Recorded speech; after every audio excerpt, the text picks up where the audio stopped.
to me was it wasn't ability. They said we can teach ability. It wasn't foresight. They said we can teach the intuitive natures that it takes to run a company. They said what we need on our team are fighters. People who know how to take a licking and keep on ticking.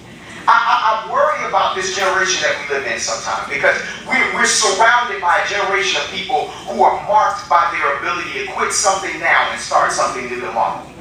There has to be something, when you have vision, there has to be something that rises up in you that says, even though this is a tough time for me, I know that if I stay the course, and I'm sure that during the time of working on your GED, there were some situations that made it very convenient for you to give up.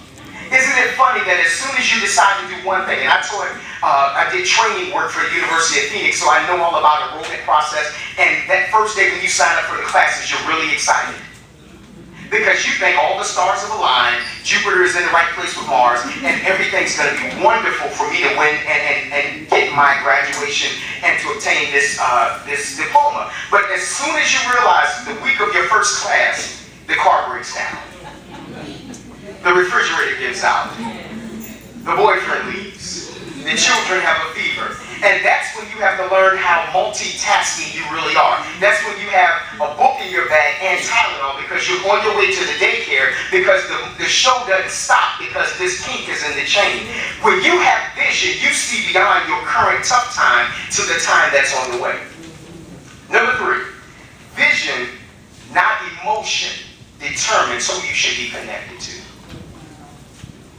That right there was a dramatic pause. I wanted that to marinate for a second. Vision, not emotion, determines who you should be connected to. Now, we've all heard the term birds of a feather. Come on, say it with me. Flock together. Well, there's some truth in that. Harvard did a study in 1984, and they studied people for the span of 12 years. They studied pockets and circulars, sects, if you want to call them little cliques and clubs of people, of about 10 to 15 people for the space of 12 years. What they found at the end of that 12 years, strap on your seatbelts, is they found out they all weighed within 15 pounds of each other.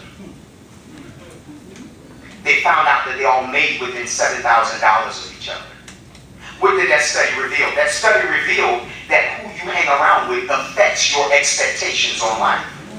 That's why when you're in school mode, you can't afford to be around people who aren't in school mode. Because when it's time to study, they're going to say it's time to party. So you have to learn how to make the sacrifice. I don't know if I'm talking to anyone in this building tonight, but I kind of feel like it's more than just the graduates this evening that need to realize I have to make a decision of quality about who I'll share my time with. I can't decide what family I'm born in. If you're like me, when you go to your family reunion, you have a good laugh because